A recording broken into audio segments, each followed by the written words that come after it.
Meu nome é Simone Paulino e você está no módulo Quem Conta um Conto.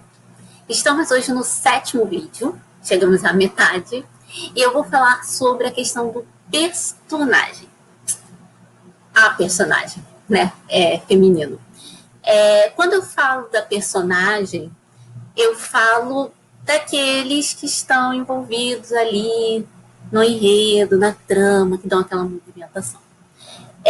O Luiz Antônio Assis, ele tem um manual de criação literária, ele diz que é o personagem bem construído que dá sentido a tudo que acontece na história.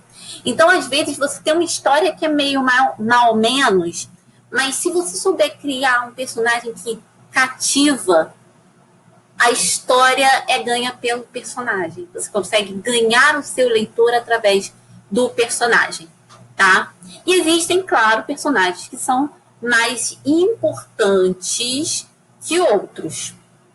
Nós temos os personagens que é o protagonista, né? E é importante a gente falar sobre o protagonista, né? Até pela palavra protagonista. Prot significa primeiro e agon significa agonia.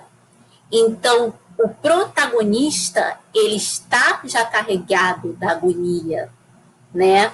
O André Velo fala disso. Ele já está carregado dessa agonia. Então, o protagonista, ele já está carregado de um conflito. Isso é importante. O antagonista é aquele que se opõe ao protagonista. É interessante a gente também colocar bem claro que, às vezes, a gente não tem um antagonista, mas a gente tem uma situação antagônica, tá? Às vezes, o obstáculo que é apresentado para o protagonista não é personificado, não é uma pessoa, mas é uma situação, tá? Isso às vezes acontece. Mas, geralmente, se faz, né, o antagonista personificado. Eu vou falar com vocês sobre também uma questão que é muito, muito importante. Toda vez que a gente fala de personagem, a gente tem que pensar que o personagem, ele precisa estar vivo, você precisa acreditar que ele tem vida. Então, o ideal é que se crie uma ficha de personagem, que eu vou estar deixando em anexo. Nessa ficha de personagem, você vai tentar colocar o máximo de informações, tipo nome, idade, do que gosta, se é alérgico a alguma coisa, como é a relação dele com a família, como é a relação dele com... Enfim, colocar o maior número de informações. Porque só dizer assim, ele tem cabelos castanhos, não sei o que, você não consegue ver a nuance inteira do personagem. Você precisa ver o personagem como um ser completo. Você não é um ser completo que tem suas características, tem seus medos, tem seus anseios, tem seus desejos.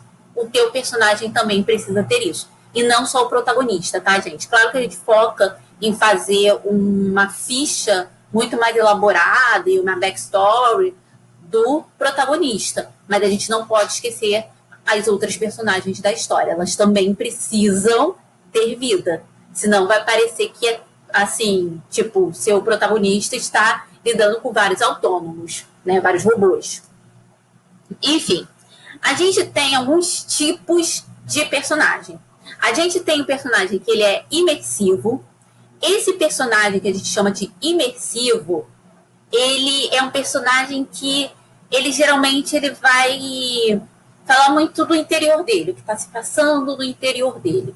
Isso a gente vai encontrar bastante, por exemplo, nas narrativas da Clarice Lispector, que tem a questão do fluxo de consciência, tá? Então, esse personagem imersivo, ele tem um mundo interno muito rico. Então, ele vai falar muito mais do mundo interno dele que do mundo externo, tá? O personagem que a gente vai chamar de personagem completo e que geralmente a gente também pode chamar de personagem redondo, é aquele personagem que ele tem uma caracterização completa.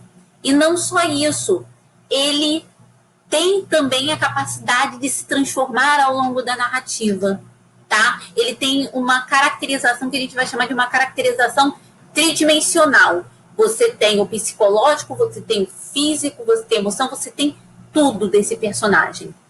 E uma coisa importante da gente lembrar sobre personagens é que todo personagem, independente se for protagonista ou outro tipo de personagem, claro que no protagonista você sempre pega mais pesado, você precisa trabalhar melhor o protagonista.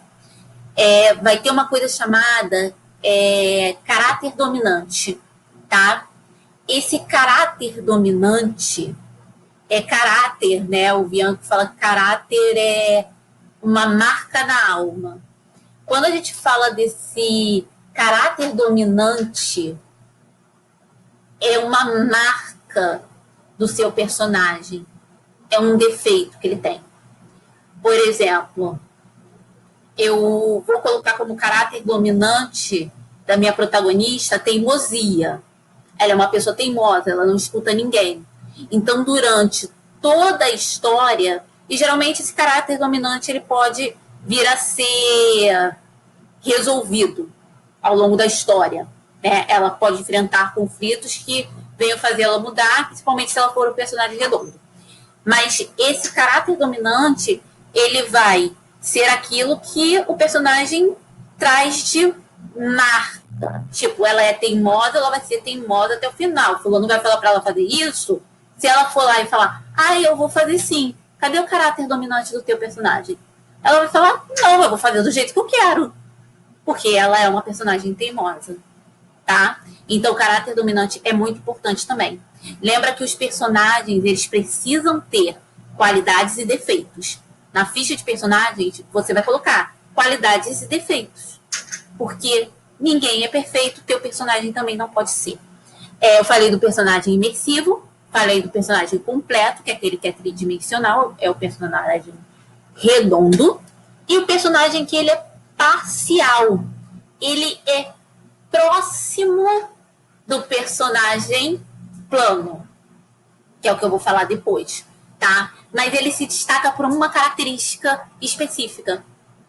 Ele é quase um personagem plano, mas ele tem uma característica que o identifica. Tipo, é o velho Sovina da loja da China. É essa a característica dele. Ele é um velho Sovina.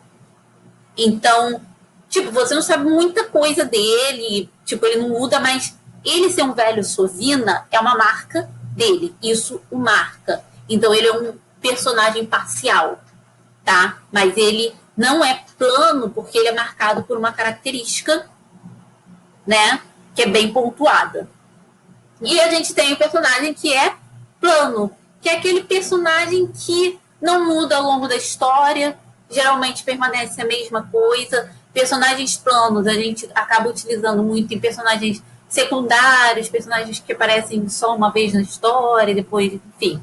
São personagens que não são tão trabalhados, tá? Mas o seu protagonista, ele precisa ser tridimensional. Isso daí a gente não tem discussão, tá? Então, existe também a possibilidade, né, que eu acho muito interessante, de na hora de se construir um personagem, se trabalhar os arquétipos. Lembrando que os arquétipos, né, é uma teoria que vem de Jung, e a gente tem diversos arquétipos, tá? E a gente pode trabalhar, inclusive, com os arquétipos dos deuses gregos. Por exemplo, eu posso ter como arquétipo masculino para um personagem meu, eu posso ter o arquétipo de Zeus, que seria um rei, um ditador, um homem que se acha superior a todo mundo, que as necessidades dele estão em primeiro lugar. Esse é o arquétipo de Zeus, né? Ele está presente na política, ele é um chefe, ele tem empresas. Esse é o arquétipo de Zeus. Eu posso, por exemplo, também ter o arquétipo de Poseidon, que pode ser o arquétipo do artista ou do abusador, né? Se vocês não entendem por que o Poseidon pode ser o arquétipo do abusador, por favor, vejam o mito da Medusa, que é interessante vocês saberem. Mas, né, geralmente, ele é o deus dos mares, está mais ligado à emoção, então vai estar mais ligado a essa questão do artista, daquele que não consegue controlar as suas emoções, né? Então, o arquétipo do Poseidon seria esse tipo de homem, né? Esse tipo de personagem. Tem também o arquétipo de Ares, que seria o cara que é o que protege a pátria, é o que protege a família, né? É o soldado, é o Rambo, né? É o arquétipo de Ares. E claro, temos os arquétipos femininos. O arquétipo que eu adoro, que é o arquétipo de Artemis, que é a mulher independente, que não depende de homem nenhum para nada, é responsável pelas próprias coisas dela, faz as coisas da maneira dela e tem suas próprias regras. Né? Então, geralmente, né, a gente encontra em alguns filmes, tipo Diabo Veste Prada, o arquétipo de Artemis. A gente também tem o arquétipo de Deméter, que seria o arquétipo da mãe superprotetora, que vive pela filha, que faz tudo pela filha, que cuida, que não deixa a filha crescer. É o arquétipo de Deméter. É aquela que cuida, né? E a gente tem, claro, o arquétipo de Hera, que é o arquétipo da mulher desprezada, né? Pode também ser o arquétipo da matriarca, né? Mas aparece também como uma mulher desprezada, que é traída pelo marido, que tem o marido infiel, mas permanece respeitosa, né? Não olha para aquela traição, porque o casamento é importante. Então, a gente tem certos arquétipos que dá pra gente trabalhar num personagem facilmente. A gente tem já uma característica do personagem formada aí dentro de um arquétipo. Depois é só evoluir. Então, essa foi a nossa oitava aula. Não, perdão, sétima aula. Né? A oitava aula vai ser sobre protagonista. E nessa aula eu deixo como atividade criativa para vocês escreverem um parágrafo narrativo sobre uma personagem e que se destaque o seu caráter dominante. Tá? Eu não quero que você diga assim, Mariana era teimosa. Não, eu quero que você me mostre que a Mariana era teimosa. Ou Mariana era muito inocente. Eu quero que você me mostre que a Mariana era inocente. Eu não quero que você fale. Eu quero que você mostre esse caráter dominante funcionando dentro de uma narrativa. E a gente termina por aqui. Até a próxima aula.